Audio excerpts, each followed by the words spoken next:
Hello again Jan and Dina. Jan and Dina. And just so that you can see that we are wearing the same clothes as the previous episode, is that we were so in the moment after we ended that transmission that we decided to continue and create the next one. That's right. I wonder if I can show my shirt. Let's see. If I stand up. You'll have to stand on a chair or something. That looked really weird. How can I do that again? Today is the day. Today is the day. So this is a series of transmissions that we are doing called Permission to Come Alive. And we created this idea in our very first phone call together, middle of August of 2018. And Dina lives in South Africa and I live in Santa Barbara, California. And we've never met in person, but we had such a strong connection and resonancy that sparks flew, ideas were generated, energy spread, and joy just expanded. And so here we are. This is the second of a series of transmissions. Yeah, so spontaneously we decided to take it further, to have more discussions because we really just resonated so much with each other. It felt like we were on the same frequency. Absolutely. Having met for the first time that time, and we decided, well, this really, there are no coincidences in this universe. So this is a divine connection, and let's then work with the universe and see where it takes us. Absolutely. And I think the more we talk, even during these transmissions, the more we find other elements of coincidence, if you want to call it that, frequency, shared frequencies. And I think we're going to continue that. And I think that's a really important focus for each of our conversations here, because it's important to share with people that that's the way life is supposed to be. That's the way life actually is when you come alive. Yeah. Synchronicity, serendipity, coincidence, shared, frequencies, hunches, ideas, finding the right parking place in the exact moment you need it, finding that person that knows so many things that you know, and that's just so beautiful. We need to elevate the awareness that that's the way it can be, because that's the way we were designed as these vibrational spirit source beings coming into the physical form. Yeah. And on top of that, coming into physical form is we are continuously creating form. We are creators. Absolutely. We are continuously doing that with our thoughts. Absolutely.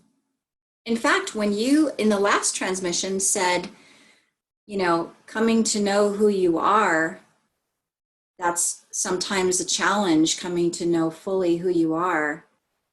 I think it's a challenge because we're continually changing and morphing and evolving and awakening and transforming. We're never the same from one moment to the next. And that's actually, it's a really good segue into the topic of this transmission, permission. What is permission all about?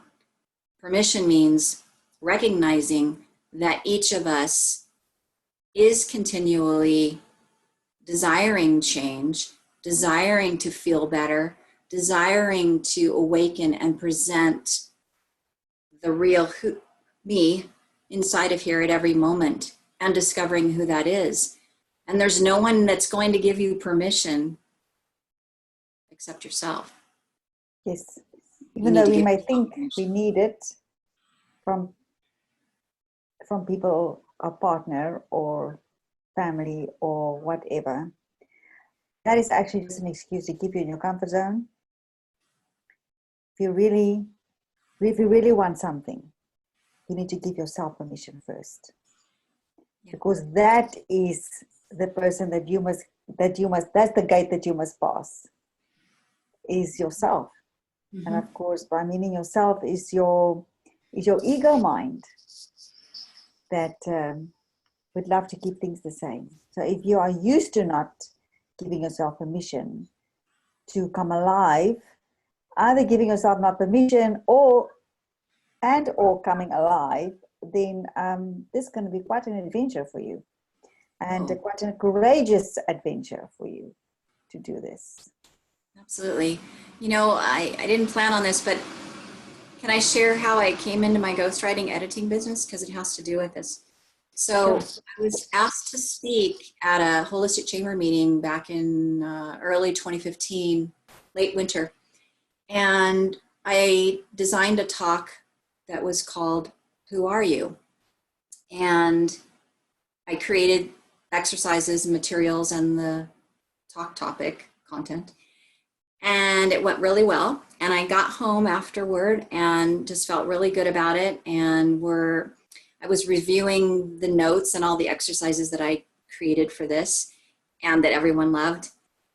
And I was just really proud of myself, you know, and just really just feeling so good and just patting myself on the back and just feeling like it was a win. It was just such a victory. It was just such a joy, you know. And as I looked at these 3 different sets of exercises that I'd created just for this topic, I thought, I'm going to take these exercises for me. I'm going to do them right now.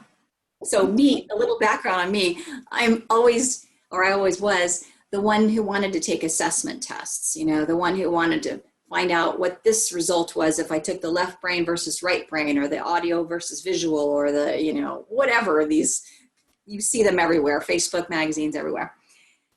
So it was fun for me to take my own exercises, because I hadn't ever taken my own exercises, because I had created them out of my life experience, right, for these people. And so at the end of taking these exercises, I had just this awakening and this coming alive and awareness that I didn't want to do what I was doing anymore. I didn't want to be the owner of my business that I had at the time. It wasn't thrilling to me anymore. I wasn't passionate about it anymore. I wasn't inspired. I wasn't energized. It became increasingly difficult for me to do my work, even though it was my own business.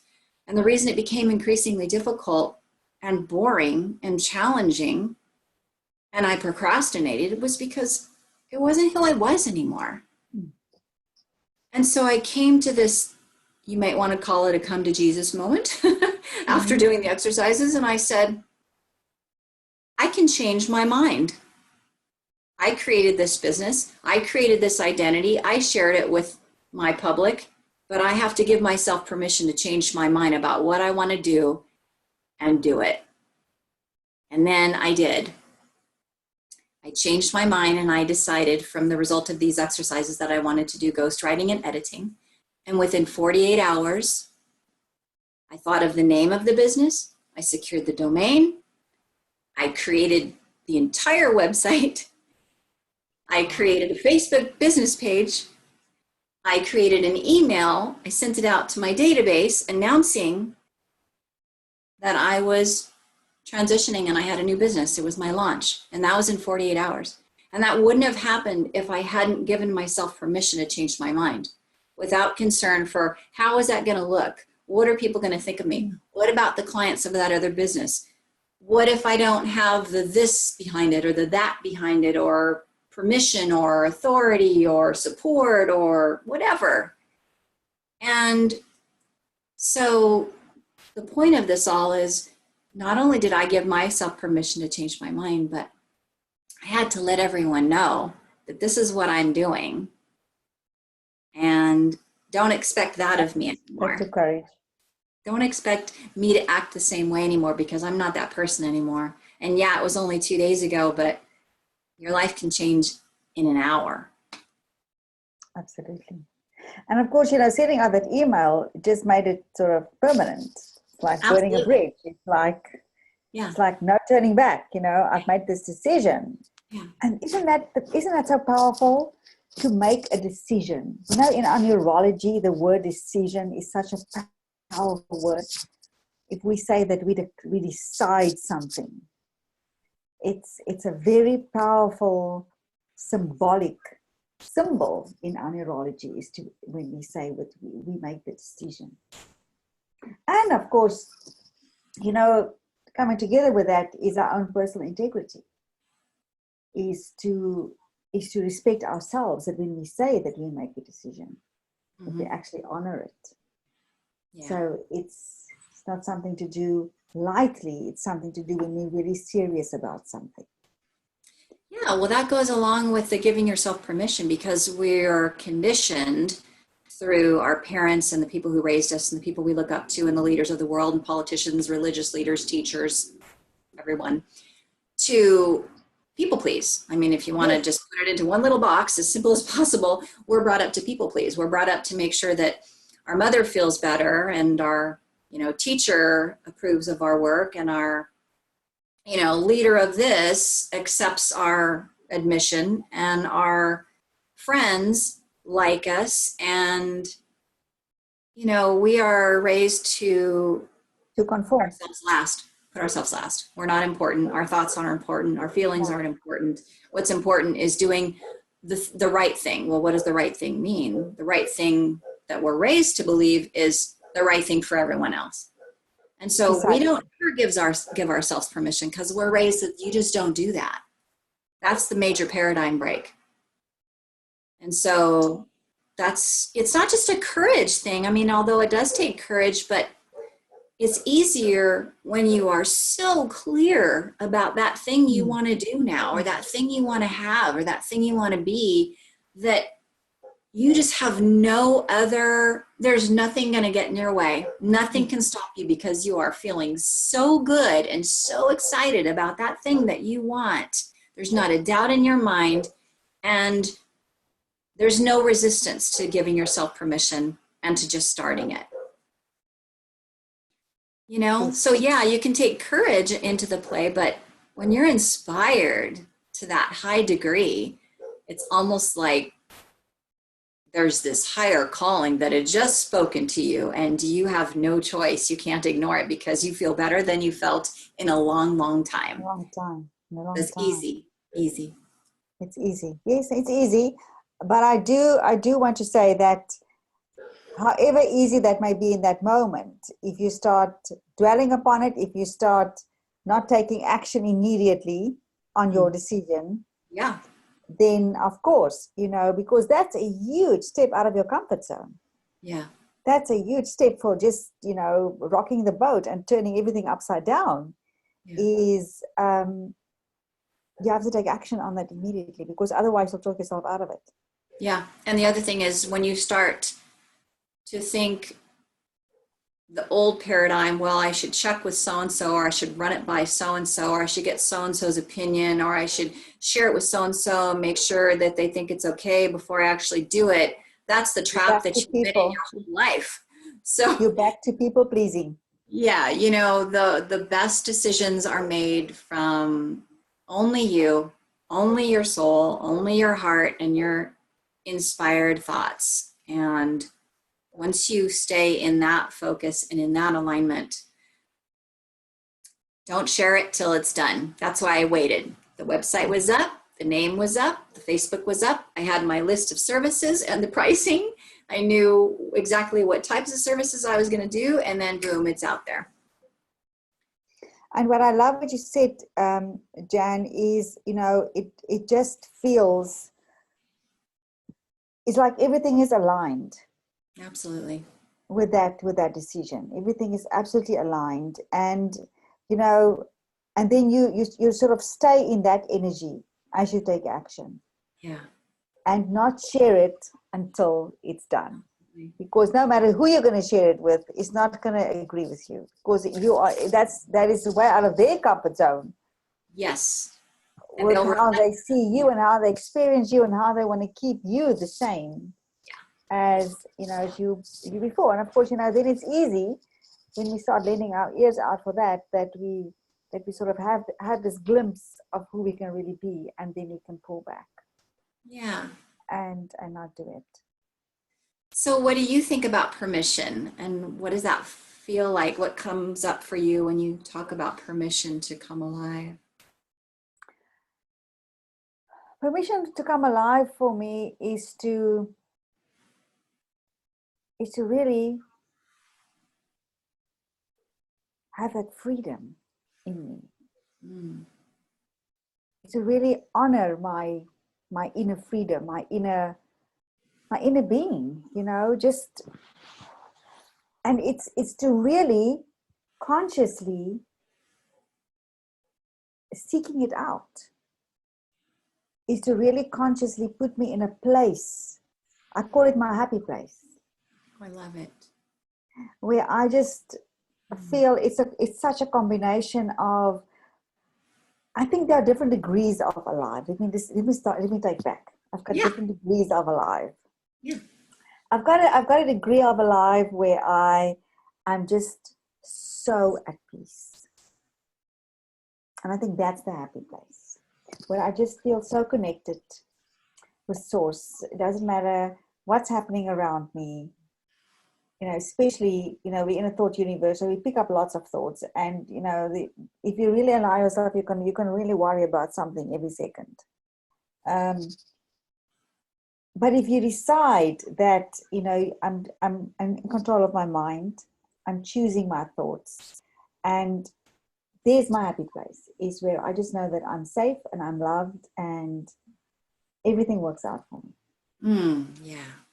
Just to be there and trust, you know, that whole, I think I heard Abraham Hicks once said that in one of his things, that, you know, you feel as if you are wrapped in a blanket of love.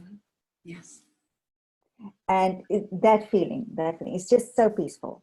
And then, of course, you know, there's the other degrees of alive. As I said to you earlier, you know, put me in a speaking position and I come alive. I just love talking. I just love speaking. I think that's my higher calling in life, is really just to inspire. To inspire people and to empower them, and to and of course, you know, as we do that, we do it for ourselves as well, because that energy that radiates from us comes from within, and it comes back to us as well at the same time. We're just a channel. Which is? We're just a channel. We're just a channel. Source, plugging in, and coming out through the voice, out to the world. They feel it. They send the vibrational appreciation back. We feel that appreciation, and it's just a continual loop. And I feel the exact same way you do. Speaking makes you come alive, especially when we're speaking about these kinds of things. You know, I don't do idle chat, just same thing you said. No, for people to explain. I love explaining to people how the universe works, universal laws work, how their mind works, the science behind the law of attraction. You know, the energy, how it works. If you know how it works, if I understand how anything works, you can work with it. That's right. To work for you. That's and right. And that for me is so important. But the permission side to that is to facilitate that for yourself as well. Mm-hmm.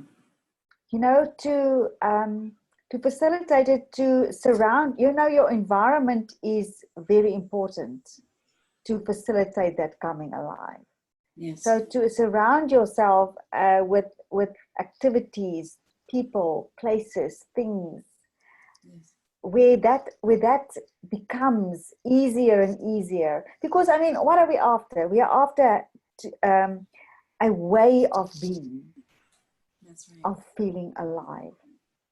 Of it becomes a dominant way of being, so that we're in that state all the time. And of course, it means to be present, hey? To be present. And I get the feeling of to have that innocent eye, where we can just really appreciate and just see things, just see that, because I think we get so oblivious and blasé about stuff that we have in our faces that we don't see. And because our mind can focus continuously on the absence of what we don't have. Of course, by doing that, we just perpetuate that, and we're just creating more of that. But it's like a paradigm shift where we choose to seek the beauty, choose to seek the things that make us come alive. And of course, that coming alive is just our alignment, It's our alignment with Source.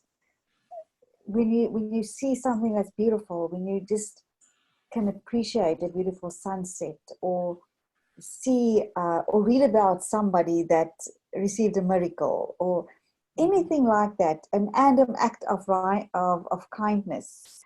Mm-hmm. All of these things make us come alive. 3 things came up for me when you were talking, both in this transmission and the one we just did. And the 3 keywords were trust, self-image, and innocence. So I'm going to start with the trust one. I don't know what time it was, maybe 3 a.m. I woke up, and it was like I saw this kind of like a neon, not really neon, but bold capital letters, the words TRUST. 3 a.m. I woke up and I just saw that in my mind. It was big. And that's always been one of the key words resonating with my life since I was young, and I'm just bringing this up because we're always, you and I, I find ourselves in line with each other's thoughts and experiences and opinions and feelings so much. I just thought that was so beautiful, because giving ourselves permission requires to trust in ourselves and only ourselves, and to stay in the alignment of that trust and to move forward from that place. And if you don't trust yourself for one reason or another, maybe you don't really fully know yourself or fully know what you want, or fully believe that you're capable of making your own choices and being successful and happy doing that. Trust is just number one. And then the second word you talked about, self-image, I think in the first transmission. And then today, just now, you talked about innocence. One of the books I'm working with my client editing is, I'll tell you the name. It's called You Matter, Even If You Don't Think So. Shout out to Joseph Binning. One of the things he's writing in the chapter that I'm editing right now is about knowing who you are and what your self-image is right now. What does that self-image look like? What is it composed of? And typically it's composed of, all the thoughts that you've ever had about who you should be, including the thoughts and opinions of others about who you are. And if those thoughts about who you are aren't reflecting who you truly are, self-images are distorted almost all the time. How do we break the distorted self-images and find and see who we truly are?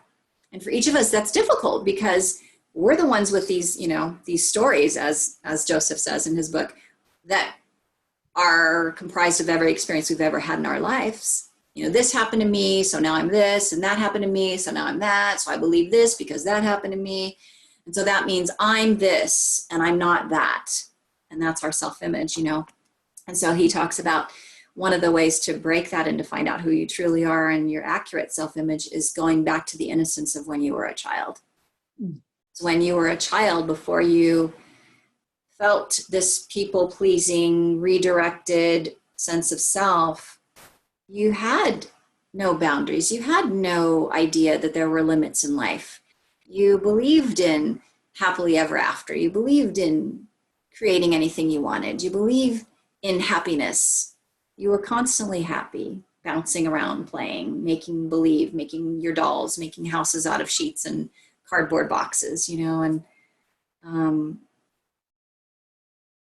I don't know where all this goes, but I just think it all kind of ties together with the trust, the self-image, and the innocence, to going back full circle, trusting in the innocence of who you are that's still in there.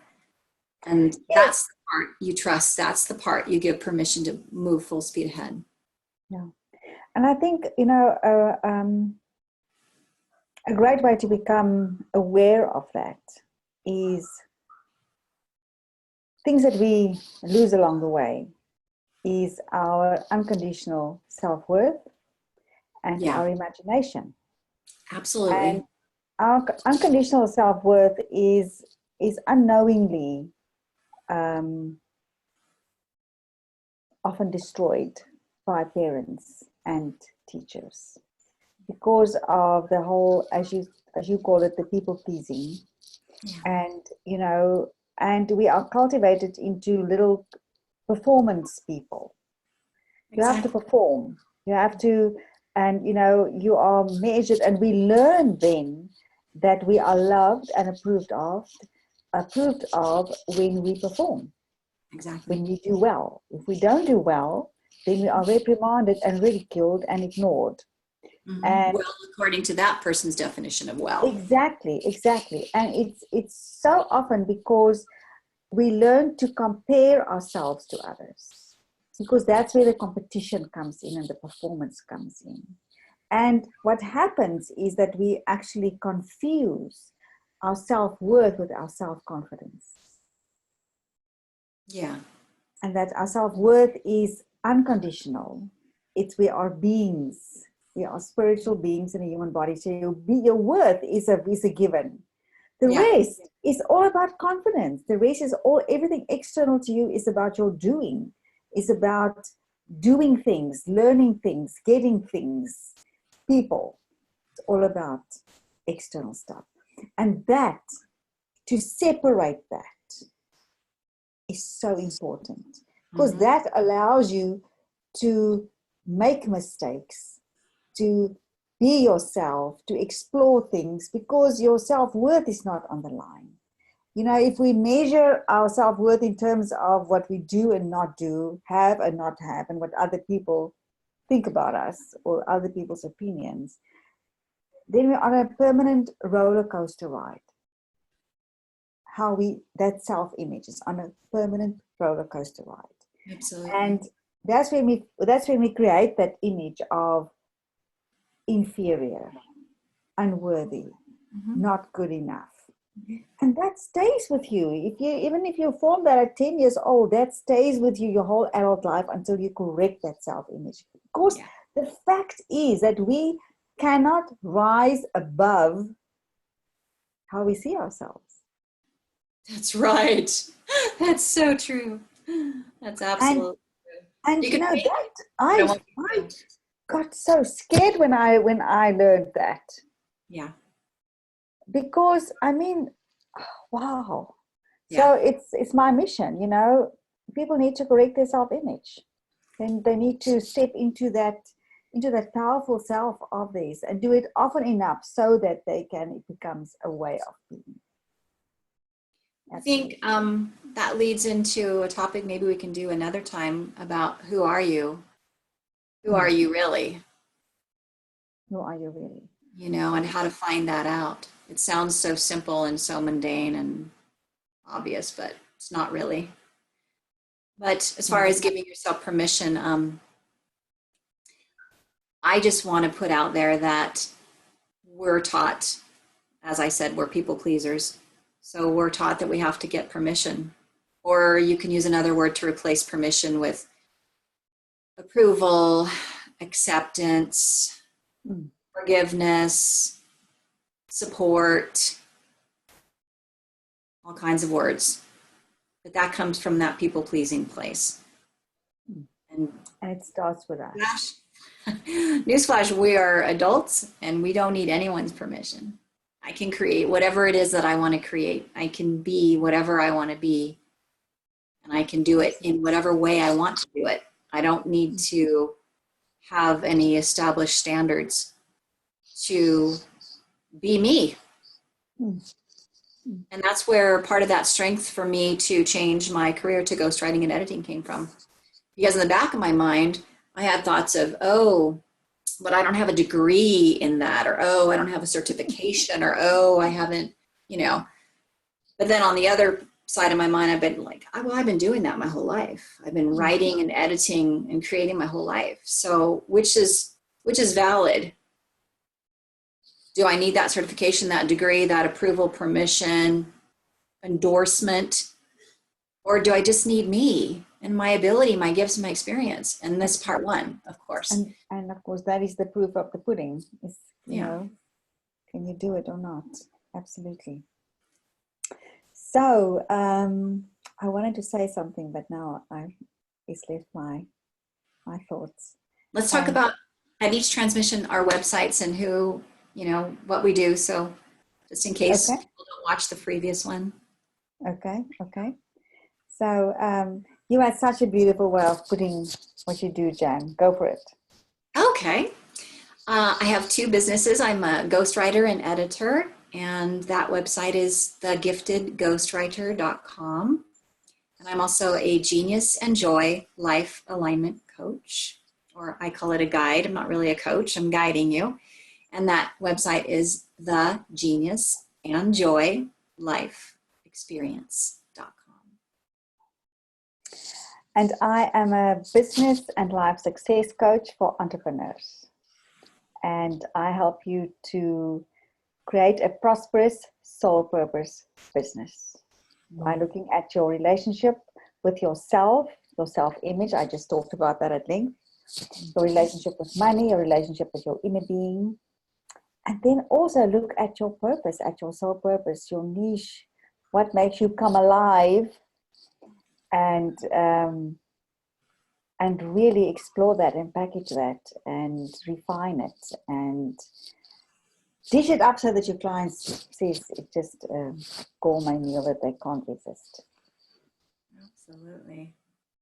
You know, we didn't share this last time, but this idea for the name Permission to Come Alive also came from a quote I have on one of my websites, on one of my emails, which is by Howard Thurman. And he said, don't ask yourself, oh gosh, let me try to remember. I forgot, my mind's blank.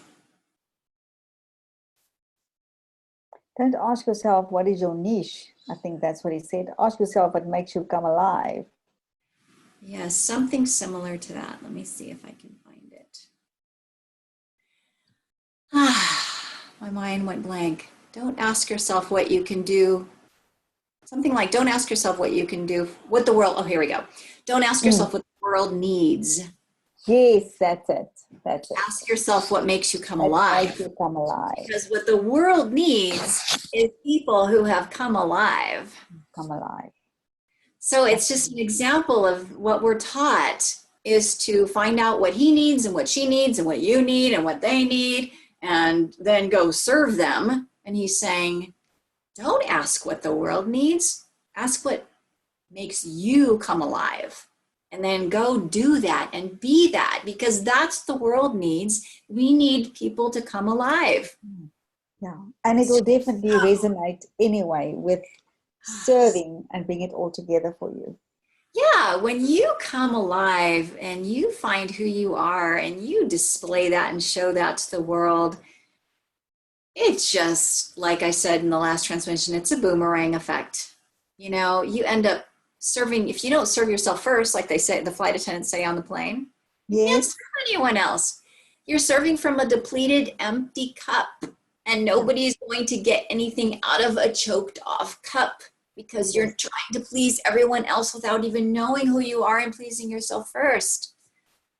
Give yourself permission. Isn't it ironic? The moment I wrote a blog once about how to get rid of resentment, and resentment happens when we want other people to give to us what we actually need to give to ourselves. Yeah.